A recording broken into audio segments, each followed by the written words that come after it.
오늘도 우는 자의 위로가 되시며 없는 자의 풍성이 되시는 주님으로 인하여 슬픔이 변하여 기쁨과 감사가 넘치는 우리 모든 성도님들의 삶이 되시기를 주의 이름으로 축원합니다. 오늘 본문 1절 보니까 애가라고 말하고 있지요. 나라가 망하게 된 슬픔을 노래하고 있는 것입니다. 1905년에 황성신문의 주필이었던 장지연이 시리아 방성대곡이라는 글을 올렸지요. 일제의 강압에 의하여 체결된 일사녹약에 항거하여 목놓아 통곡한다라는 내용이었습니다. 우리 민족의 절망적이었던 상황이 오늘 본문과 비슷한 것입니다. 오늘 본문의 에스겔도 애가 슬픔의 노래를 부르고 있는 것입니다. 하나님의 백성이라는 우리 민족이 왜 이렇게 망하게 되었는가를 2절부터 비유로 설명하고 있는데요. 2절에 부르라 내 어머니는 무엇이냐 암사자라 그가 사자들 가운데에 엎드려 젊은 사자 중에서 그 새끼를 기르는데, 여기 사자가 많이 등장하고 있습니다. 이 사자는 유다 민족, 즉 다윗의 후손을 상징하는 표현입니다. 창세기 49장에서 야곱이 죽기 전에 많은 아들들을 축복하는데 그 중에서 유다에게는 이렇게 말하였습니다. 유다는 사자 새끼로다. 내 아들아 너는 움킨 것을 빽찍고 올라갔도다. 그가 엎드리고 웅크림이 수사자 같고 암사자 같으니 누가 그를 범할 수 있으랴. 규가 유다를 떠나지 않을 것이다. 여기 규는 왕권을 가리키는 것이지요. 유다 백성에게 왕권이 떠나지 않을 것이다 라는 야곱의 예언이었지요. 그런데 2절에 나오는 이 암사자가 3절에 보니까 그 새끼 하나를 키우매 젊은 사자가 되어 먹이 물어뜯기를 배워 사람을 삼켰다. 새끼 중에서 제법 괜찮은 새끼 사자를 잘 키워서 젊은 사자가 되었다라는 말씀이에요. 유다의 왕으로서 사자가 먹이 물어뜯는 것은 당연한 것입니다. 자기 민족을 지켜야 하기 때문이지요. 하지만 그 젊은 사자가 도리어 사람을 삼키었다 말씀하지요. 왕으로서 온갖 폭정을 자기 백성들에게 일삼은 것입니다. 그러자 4절에 이방이 듣고 함정으로 그를 잡아 갈고리로 꿰어 끌고 애굽 땅으로 간지라. 애굽이 이집트가 그 젊은 사자를 끌어갔다라는 표현이지요. 여기 나오는 젊은 사자는 남유다의 17대 왕이었던 여호아하스 왕입니다. 그의 아버지는 요시야였지요. 요시야 왕은 하나님 보시기에 선한 왕이었습니다. 다윗의 길을 따랐던 마지막 왕이었는데 요시야가 죽고 그의 아들 여호아하스가 왕이 되자 그가 사람들을 삼켰다라고 표현하는 것입니다. 여호아하스는 아버지와는 다른 포악한 왕이었습니다. 하나님이 왕으로 세워주셨으면 하나님의 백성들을 잘 다스리고 또 통치했어야 되는데 그렇지 않고 백성들의 등골을 빼먹었던 것이지요. 그래서 하나님이 애굽을 통하여서 그 왕을 끌고 간 것입니다. 그리고 5절에 암사자가 기다리다가 소망이 끊어진 줄을 알고 그 새끼 하나를 또 골라 젊은 사자로 키웠더니, 이 여호아하스 왕이 애굽의 포로로 잡혀갔다가 다시 돌아올 줄 알았는데 언젠가 돌아오겠지 생각하다가 여기 소망이 끊어진 줄 알았다. 열왕기하 23장의 내용을 보면은 그 왕이 애굽에 가서 결국 죽임을 당하게 됩니다. 그리고 나서 이 5절에 말하는 것이 암사자 유다 왕국이 새로운 왕을 세웠다라는 표현이에요. 요시야의 또 다른 아들이었던 여호야김이 새로 왕이 되었습니다. 그런데 그 왕이 어떻게 했는가? 6절에 젊은 사자가 되매 여러 사자 가운데에 왕래하며 먹이 물어뜯기를 배워 사람을 삼키며, 이 젊은 사자가 된 여호야김 왕이 여러 사자 가운데 왕래하였다. 이 나라에게도 붙고 저 나라에게도 붙고, 열왕기하를 보면 처음에는 바벨론에게도 붙고 또 애굽에게도 붙고 왔다 갔다 하다가 그러면서 사람을 또 삼켰다. 여호아하스 왕과 마찬가지로 폭정을 일삼은 것입니다. 그러자 어떻게 되었는가? 8절과 9절에 이방이 포위하고 있는 지방에서 그를 치러 와서 그의 위에 그물을 치고 함정에 잡아 우리에 넣고 갈고리를 꿰어 끌고 바벨론 왕에게 이르렀나니, 이번에는 바벨론과 연합 군대가 여호야김을 끌고 갔다라는 것이지요. 9절 하반절에 그 소리가 다시 이스라엘 산에 들리지 아니하게 하려 함이라. 여호야김도 바벨론에서 비참한 죽음을 맞았다라는 것이에요. 이런 왕들의 연이은 죽음과 또 바벨론에 의한 유다 왕국의 멸망을 애가를 지어서 슬픔의 노래를 지어서 부르고 있는 것입니다. 본래 이스라엘 민족은 어떤 민족이었습니까? 하나님의 백성이잖아요.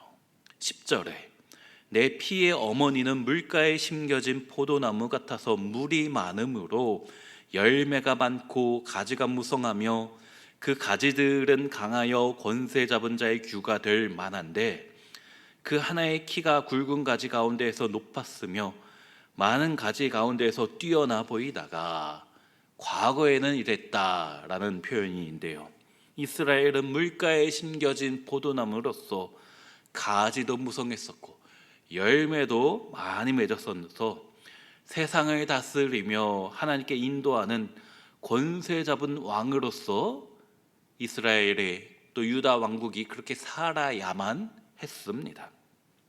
그 중에서 한 왕이었던 또 다윗, 그리고 그의 아들 솔로몬은 여기 말하는 그 하나의 키가 굵은 가지 가운데서 높았으며 많은 가지 가운데에서 뛰어나 보이다가, 이 말씀처럼 다윗 시대 또 솔로몬 시대에는 고대 근동의 패권을 다스렸던 국가가 되기도 했었지요. 하지만 이스라엘이 또 유다 왕국이 하나님께 범죄하였더니 12절에 분노 중에 뽑혀서 땅에 던짐을 당하매 그 열매는 동풍에 마르고 그 강한 가지들은 꺾이고 말라 불에 탔더니 이제는 광야 메마르고 가물이 든 땅에 심어진 바 되고 불이 그 가지 중 하나에서부터 나와 그 열매를 태웠다. 예전에는 물가에 심겨진 나무처럼 많은 열매를 맺었는데 이제는 불에 타버린 또 마른 나무가 되었다라는 말씀이지요.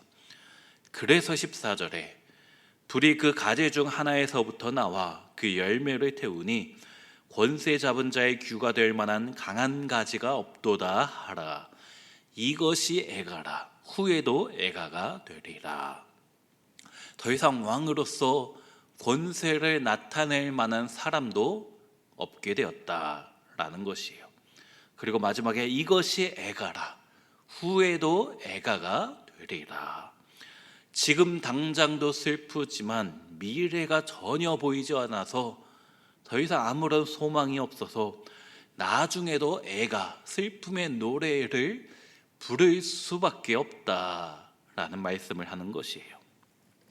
진짜 왕이 될 만한 사람이 끊어진 것입니다. 왕이 될 만한 사람이 있다라면 지금 당장 슬프더라도 소망을 붙잡을 수 있었을 텐데 더 이상 완전한 소망이 없게 된 것입니다. 결국 사자로 상징되는 유다 왕국은 바벨론에 의해서 멸망하게 되었고, 하나님의 심판으로 인하여서 왕족도 이제 끊어지게 되고 왕이 되지도 이어받지도 못하게 되었습니다. 하지만 이 슬픔의 노래가 기쁨의 노래로 바뀌게 되는 순간이 오는데요, 유다 민족 즉 다윗의 후손이 완전히 끊어진 것처럼 보였지만 훗날 그 후손으로 오신 한 분이 계시지요. 바로 예수 그리스도이십니다.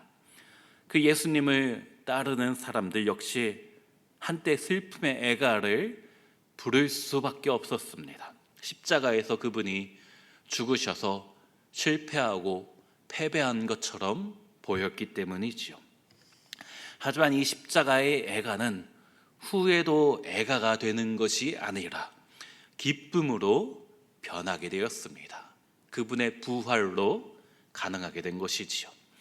예수님께서 십자가 지시기 전날 밤 하신 말씀이 요한복음 16장에 지금은 너희가 근심하나 내가 다시 너희를 보리니 너희 마음이 기쁠 것이요 너희 기쁨을 빼앗을 자가 없으리라. 십자가의 죽음 앞에서 너희가 지금은 근심하고 슬퍼할 것이지만 당장은 슬프지만 후에도 슬퍼할 것이 아니다. 다시 기쁨을 찾게 될 것이고 그 기쁨은 누구도 빼앗을 수 없을 것이다. 이것이 우리 모두에게도 이루어지고 또 이루어질 줄로 믿습니다. 이제 우리가 그 십자가의 은혜 안에 거하기만 하면, 그 십자가의 은혜 가운데 살아가기만 한다면 현재 슬픔과 고통과 탄식뿐인 인생이다 할지라도 기쁨과 감사와 찬양으로 변하게 될 줄로 믿습니다. 그러므로 오늘도 우리에게 십자가 은혜를 통하여서 마른 나무 같고 불타버린 나무 같은 인생에서 물가에 심겨진 나무같이 열매가 많고 가지가 무성한 삶을 살아가시는 우리 모든 성도님들 되시기를 주의 이름으로 축원합니다. 기도합니다. 사랑과 은혜가 충만하신 하나님, 오늘도 주님의 얼굴을 사모하며 주의 은혜를 구하며 하나님의 영광을 기대하는 마음으로 이 자리에 나온 우리 성도님들 계십니다. 주님, 그 소원을 이루어주시고 오늘도 우리 영혼 가운데, 우리 육신 가운데, 오늘 하루의 삶 가운데 은혜로 함께하여 주시옵소서. 하나님, 오늘 말씀 가운데 이스라엘 하나님의 백성 유다 왕국이 왜 망하게 되었는가를 살펴보았습니다. 한때는 무성한 왕국이었는데, 풍성한 은혜를 구하였던 왕국이었는데 하나님 앞에 범죄함으로 포악을 행하고 다른 사람을 핍박하고 많은 죄악들로 인하여서 결국 망할 수밖에 없는, 그리하여서 불타버린 인생이요 마른 나무 가지가 된 그런 인생이 되었던 것을 보게 되었습니다. 더 이상 아무런 소망이 없어서 지금 당장도 슬프지만 후에도 슬픈 그런 인생이 될 수밖에 없는 것이 우리 자신임을 고백합니다. 인간적인 눈으로 우리만 바라봤을 때, 우리의 환경을 바라봤을 때 더 이상 아무런 소망이 있을 수 없지만, 그러나 예수님께서 나를 위하여 이 땅에 오시고 우리 가운데 은혜를 베푸심으로, 특별히 그 십자가에서 우리를 대신하여 죽으심으로 당장은 근심하고 당장은 슬픔뿐인 인생이다 할지라도 이제 주님의 그 은혜로 기쁨이 우리 가운데 주어졌고 감사가 주어졌고 찬양이 가득하게 될 줄로 믿습니다. 이제 그 은혜 가운데 우리가 살아갈 때에 때로 마른 나무 같은 인생 가운데서 풍성한 열매 맺게 될 줄로 믿사오니 오늘도 그 십자가 은혜만 바라보며 주님과 함께함으로, 주님과 동행함으로 오늘 하루도 이겨내고 승리할 수 있는 우리 모든 성도들 되게 하여 주시옵소서. 여러 가지 기도의 제목들 가지고 이 자리에 나온 성도님들이 있습니다. 특별히 육신의 질병으로 가슴 아파하며 주님 앞에 나온 성도들 계십니다. 지금 당장 우리의 육신이 마른 나무와 같이 정말 죽어간다 할지라도 이제 하나님께서 우리에게 은혜 주신 것을 굳게 믿음으로 우리가 이제 시냇가에 심기운 나무가 되어서 우리 영혼이 다시 살아나며 육신의 새 생명을 얻게 되게 하여 주시옵소서. 하나님, 물질의 어려운 가운데 나온 우리 성도님들 저 앞에 기도하는 그 소리 들어주시고, 지금은 열매가 없는 것처럼 보이지만 후에는 열매가 무성하고 풍성한 은혜 허락하여 주시옵소서. 그래서 우리 인생이 지금까지 하는 전혀 다른 근심과 걱정과 탄식 소리에서 기쁨과 감사와 찬양이 풍성한 우리 모든 성도들 되게 하여 주시옵소서. 주님, 우리 온 세계 교회를 사랑하여 주시고 우리 교회를 통해서 우리 가운데 축복하여 주심에 감사드리옵나이다. 우리 온 세계 교회에서 신앙생활하는 것이 우리의 기쁨이요 우리의 행복이 되게 하여 주시옵소서. 우리가 예수 믿기를 너무나 잘했구나, 이곳에 나와 예배드리는 것이 너무나 큰 기쁨이요 감사요 만족이 됨을 날마다 고백함으로 그렇게 신앙생활할 때 더 많은 열매 맺는 우리 삶이 되게 하여 주시옵소서. 이를 위하여 수고하시는 사랑하는 담임 목사님 날마다 함께하여 주시고 그 가정과 사역 위에 기름 부어 주시옵소서. 오늘도 하나님께 예배하며 또 기도하며 또 찬양하며 하루를 시작하오니 오늘 하루도 함께하여 주시고 영광 나타내 주실 줄로 믿사오며 우리를 사랑하시는 예수님의 이름으로 기도하옵나이다. 아멘.